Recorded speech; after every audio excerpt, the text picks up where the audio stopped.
Hi, this is John from Tools in Action. Today I want to show you and go over my dust collection unit that I got about 2 years ago. This is the Jet Cyclone dust collector unit. It's the model number JCDC-2, 2 standing for 2 horsepower. Now let's go over a few specifics and features on this item, and then I'll tell you why I chose this and what I think of it. First off, JCDC-2, 2 stands for 2 horsepower, 230 volts. They also make a 1.5 horsepower unit and a 3 horsepower unit. The 1.5 is your 120 volt unit. The 3 horsepower unit, of course, is 230 volts. This is single phase. Now, some of the really cool features on this, like I mentioned, it's right in the name, Cyclone. So let's take a look. Here's the Cyclone unit back. If you don't know what a Cyclone unit is, it's typically what you'll find is this conical piece added to the motor and container here. And what happens is it takes and it spins out your heavier particles and drops them off into this bottom 30-gallon container, which has a bag in it, and you can pick it right out and change it out when you need to fill it up. The lighter materials, whatever doesn't fall into there, slides across over here to this pleated filter and gets filtered out. And this filter is a 1 micron filter, and it's a MERV 13 rating. We'll go over that in a little bit as well. And once it gets collected on here, there's a paddle on the inside that you can rotate to clean off that pleated filter. Whatever's collected on there should fall off down into the bottom bag. So you have a second bag that you need to clean out. So you're getting your major dust particles, like your table saw sawdust, your thickness planer, and then over here you're going to catch whatever small items go through that, or like your drum sander, oscillating spindle sander. Really fine dust will get collected here.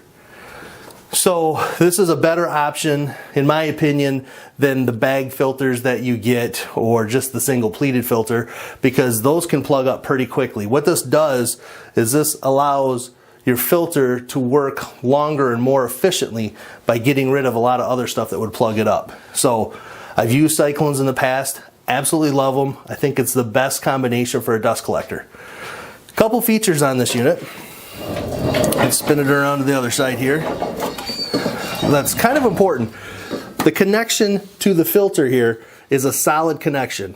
I've seen them in the past when I was looking for these. A lot of them had a hose going over here, which is a point to break, or it reduces the efficiency. Anywhere in your run that you've got a ribbed hose or a pleated hose, or anytime there's a 90 degree or even a 45 degree in your run, that's going to drop the efficiency. That's going to drop the amount of suction CFM that you've got at the end. So by making this solid, makes this nice and permanent, and it's a point that I don't have to worry about. Another big feature to me was being on the wheel, so I can spin it around and put it where I need to. Also makes cleaning this out easier. Remote control, love this. It's so much easier than having to go to the unit and start it up all the time. My biggest problem is I lose this. I set it down, I'm not thinking where I put it. I either need to get in the habit of putting it in a pocket in my apron, or finding some way to Velcro it. Not a big deal, just a little bit of a hassle.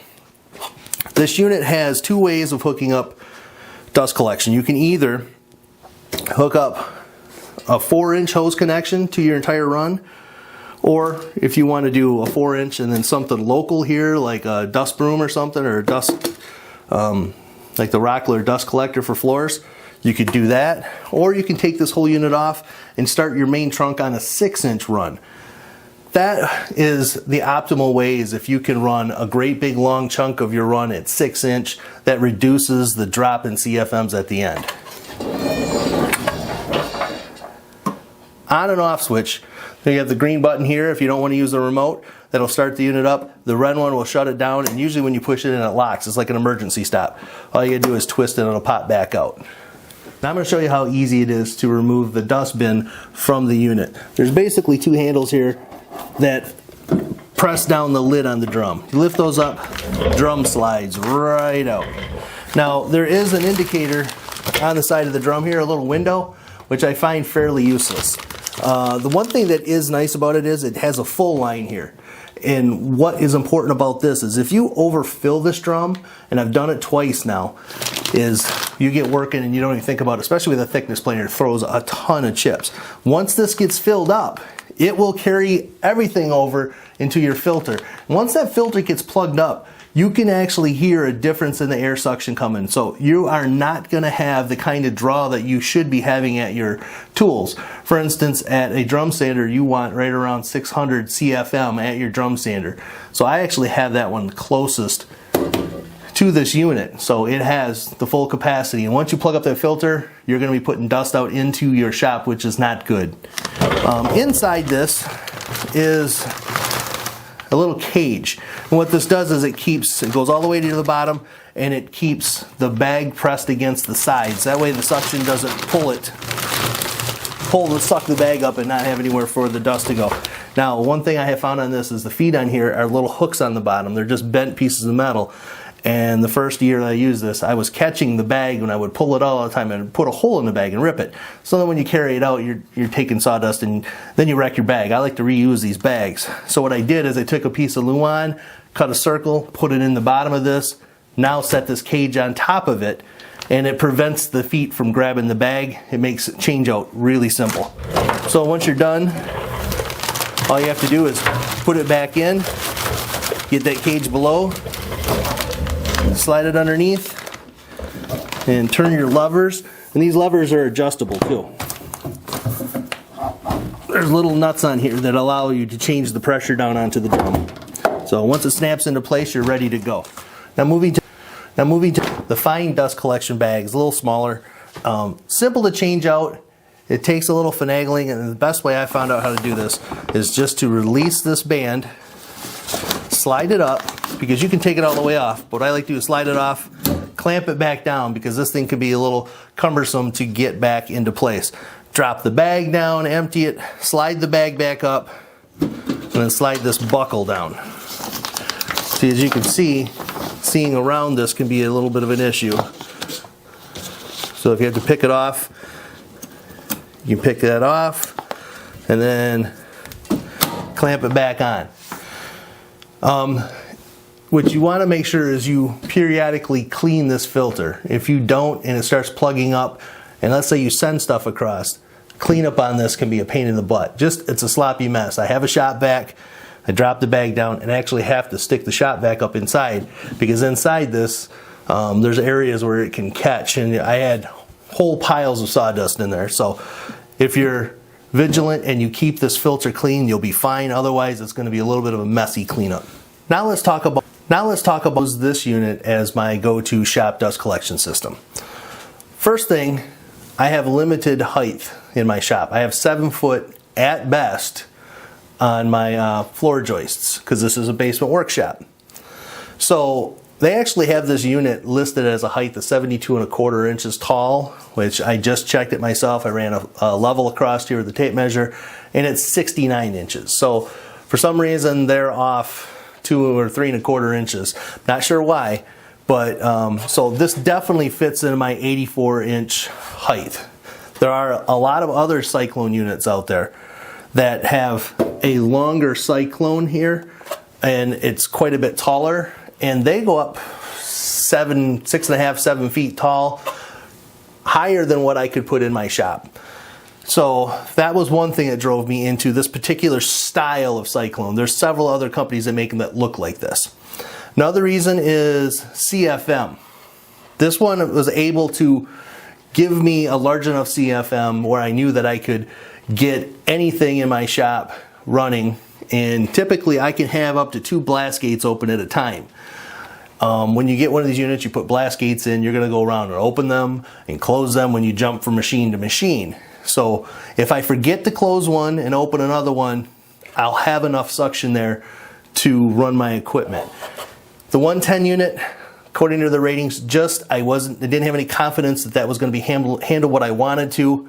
And with this one at 230 amps, 230 volts, it has about a 9 amp draw. So I'm fine with my without tripping circuits or anything, and it's just what I want. Another pretty important factor to me was the decibel ratings. Now this can be a tough one to read online and get any confidence in. They were saying with this unit 76 decibels, which is lower than the 85 decibels that's required for hearing protection. So that's a huge plus. I was very, very skeptical when I read that. And I thought, there's no way. Well, when you look into decibels and how to read them, I have not been able to find a standard at what distance that it is. I believe when they did the 76, it was done at 6 feet is when I originally read it. I couldn't find that same stat this time. So I started off at 10 feet and I ran a reading. And at 10 feet with the cell phone decibel meter, so it's not calibrated, it's not 100% correct, but it's very close. I was able to get this right around 70 decibels at 10 feet away. Most of the places in my shop, I'm going to be at least 10 feet away from this. So you may be wondering, what is it right up at the motor? So I did it again, right at the motor, and I got right around 75, 76 decibels, which is right on the money with what they said. And I wouldn't expect them to take the reading right at the motor. So, good thing. Now, one thing I had to do that I've done is this handle back here. When it runs, it can vibrate in there and have a little bit of extra noise, which is obnoxious. It's bothered me enough that I just went ahead and took a bungee cord. It's a simple fix. I run it through that handle and back to the unit. Stops that from vibrating, knocks down a little bit of that noise, and it's been wonderful because it is not, I can have that running, and once I turn on the table saw or something like that, all I'm hearing is a table saw. I don't hear this.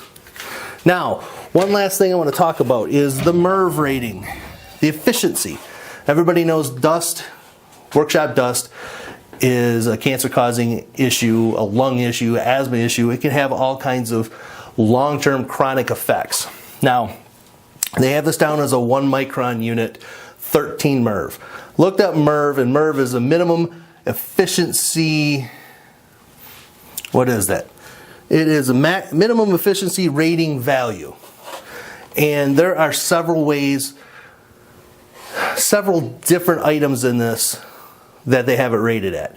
Basically what I got out of it is anything from 0.3 microns to 1 micron. It's right around 90% efficient.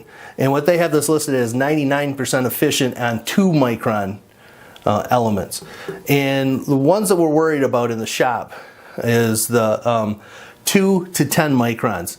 Sure, you don't want anything smaller either, but the major concern is 2 to 10, and this one is going to take care of most of that problem. So that is the efficiency of this unit is what I was looking at. When I originally started looking, I was looking at some other units that had bag filters.